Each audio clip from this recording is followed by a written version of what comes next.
I accuse myself of being light-hearted, but that's what's in John 17, that our joy may be complete in them. You know, I tell you these things in John 17, that my joy might be in you and be full.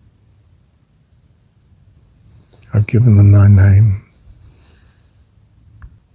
As verse 26 says, and I've declared unto them thy name, and will declare it, that the love wherewith thou loved me, thou hast loved me, may be in them, and I in them.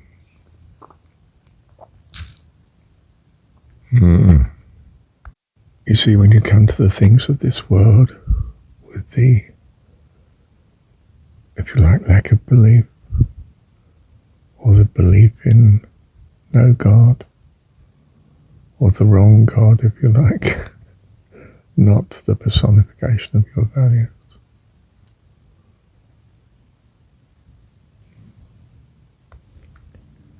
then it's all terribly overwhelming, and even to speak of love and joy seems blasphemy at times. But if you come from a perspective of loving God as your heavenly dad, then your assurance, your trust, your hope is such that you can look at even the horrendous and think, well, it's unquestionably in deadly earnest, but it's to great purpose. My trust overrules my reaction. I'm watching a story here of a world ever transitory, ever changing, ever passing away. And I end up with the Buddhist assurance, you see. Oh, this is just a consequence of causes and conditions in a transitory world. Comes and it goes. They come and they go. As the dad said about the horses, what was out in the street and is now gone, and the child's lamenting. And he says, they come and they go, love. It's what life here is about. Don't take it too seriously. For our eyes, our focus is fixed on an eternal life, an eternal kingdom with an eternal loving God. A fellowship beyond our comprehension, really. But we refer to and look to.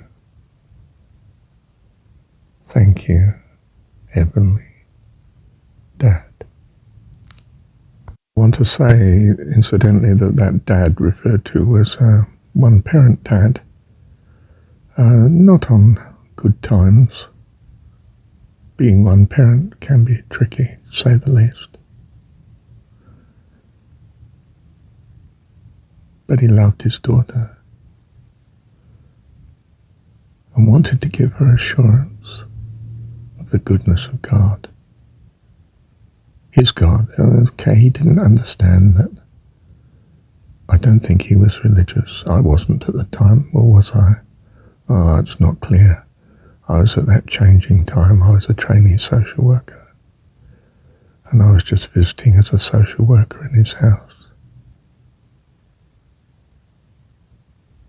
But such wisdom hit me from what he said. They come and they go. Don't take it too seriously, love. That's what life here is. But don't be too serious about it. He had a sort of philosophical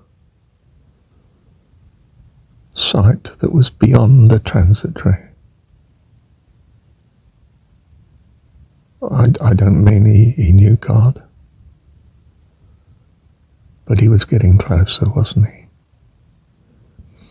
And I feel that with Buddhism.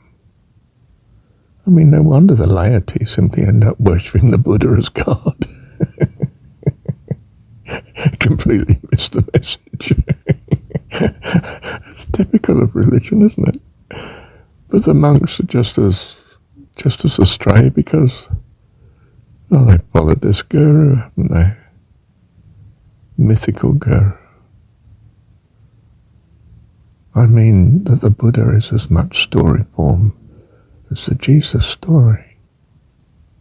I'm not insulting their religion. I'm saying that we're all children astray. I'm come that you might have life and have it more abundantly. Those that have ears to hear, let them hear. I'll try not to bother the rest till they want to hear. Thank you, Heavenly Dad. It occurs to me it's like my approach to the cinema or the opera. Yes, you can throw yourself into listening and being part of it, and the tragedy and the emotion and the excitement and then the distress and the concern and the hope. But it's make-believe, it's a film. And Maashll watches it and thinks, what goes on here? Yes, I can see what it's about, and that's a lovely piece, I do agree, but I'm not devoted to this fantasy. I'm not involved in it. I'm an observer. And I think that was the incredible attraction to me of Plato. His wisdom is as one who is reflecting, an observer.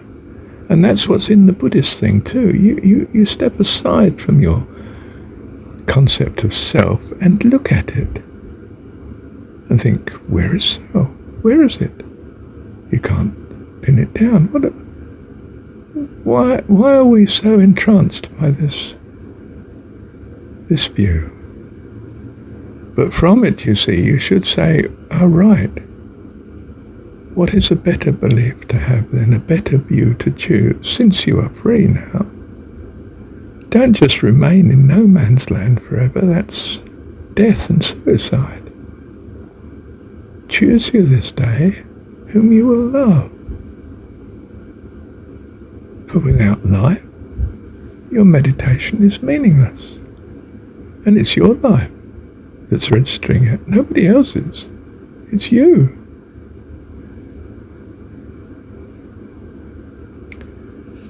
So I just didn't feel that Buddha had gone beyond the objectivity. And I'd got that from Plato anyway. I just agreed, yeah, good point, yeah. I agree. So now what?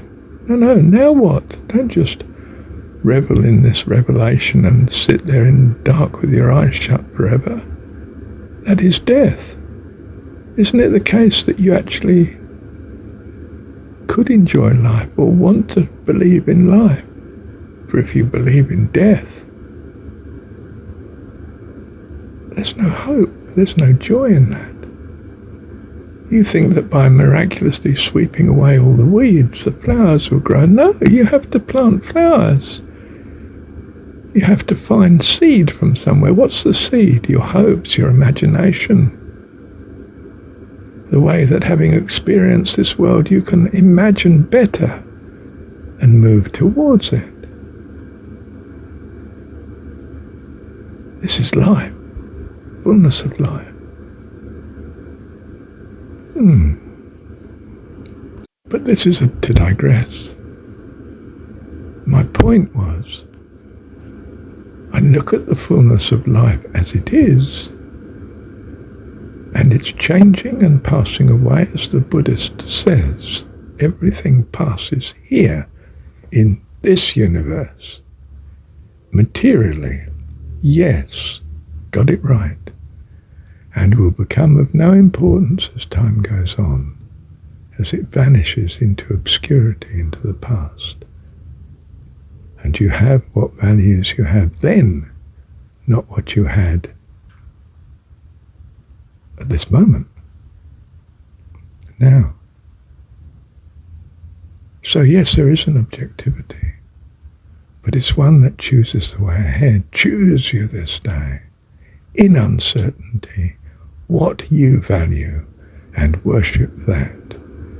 And the Buddhist does. I mean, he values sitting there, completely emptying the mind of what he perceives of as weeds of erroneous thought, and living in the present, neither concerned about the future nor the past, regrets of the past or hopes of the future, and hopes that having cleared the regrets of the past and the fears of the future, he'll be sitting there in some wonderful paradise.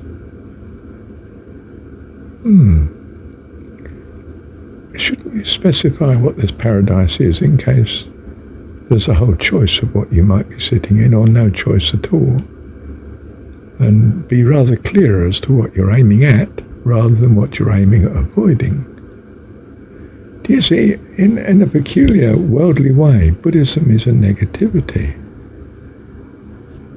It simply declares what's wrong, which is what religion has done forever, actually. The Buddha's fallen into the same mistake. But I'm come that you might have life. It's a God of creation, creativity, not negativity of simply destroying all that's weeds and rubbish. Whatsoever is good and lovely, think on these things,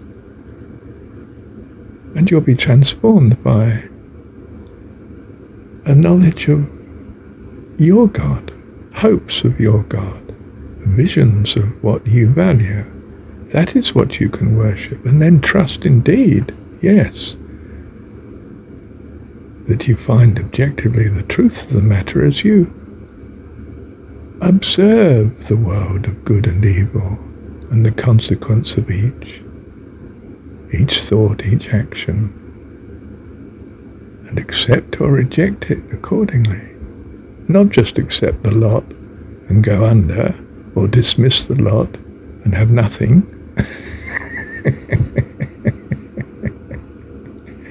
I speak in arrogance, don't I? I know. I'm not sorry about that. Because I want a life of happiness and joy. And if you like, sitting there like Krishnamurti doesn't present to me this vision of happiness, joy and love, and life and fullness of life and hope and peace. And the more I listen to his faltering words and his not understanding, unhappy countenance, so I choose. You know, who do you choose? The one who's happy and joyful and full of life, or the one who's pessimistic, silent, not moving, distant? Choose you this day whom you will serve. I don't mean serve me, of course. I mean that this is a better way. We value life. This is, as far as I can see, given to us in the situation. Else there's no problem that can arise, because no life exists. We must value life. And it's very personal, very concept of self. And true, we want to perfect it, to enlarge, to embrace others, and all others perhaps. That's the way to go, not the annihilation of self. You see, the world is not actually worshipping its own values. It's worshipping values that it's erroneously assumed are to guide and lead it, have success in the world, be admired, achieve power and authority, knowledge, dexterity, skill. That's not what really matters to you. What really matters is being alive, yes. And being in health, yes. Don't squander it on a career that exhausts you. And being loved. Don't fritter it away by having affairs with lots of people at the same time. Enough. Money, finance, anything, enough, yes. But not so much that it excludes the things you value. Your loved one, time with each other, joy, peace, hope, understanding. We are not optimizing according to our true values, but pursuing the consequent action of emphasis on values that we seem to be presented with or trapped in. And this drags us down instead of giving us fullness of life that we hope for. But we value life, a life of joy, peace, hope, love, creativity. You know the list. And we're all the same, I think, at heart in this respect. But it's not the way we're living. We should return to our true God, our true values. And sure, some of them are wrong, a misunderstanding. You know, we're patriotic, which may be racist. We're gaining more power, but at the expense of other life that turns and tears us to pieces, quite reasonably, in a response. We are pursuing wrong values, by which I mean not those values that are contrary to what's, say, in Scripture or some religion, but those values that are contrary to what we truly have when we think it through, what matters to us. Love, joy, peace, hope. And that may not be gained by working hard, may not be gained by having an extremely large family and so many kids that the poverty drives us to 7-day-a-week work and their hatred of us in the end because we didn't seem to care for them. You see, at heart you do know what your values are. Pursue those earnestly, and if they are wrong, you'll get to know pretty quickly and have the opportunity, therefore, of adjusting your sights as to who God is. And the Jesus story just gives you the shortcut. How about starting from the point of view that he's a loving dad? Isn't that one of the best options you could have? I mean, if you've got an all-powerful God who loves you, it's a loving dad, and that means you're his child. I mean, goodness, you're made, aren't you? Isn't that one of the best hopes, values to have? What say you? Thank you, Heavenly Dad. That's what we say. Thank you, Dad.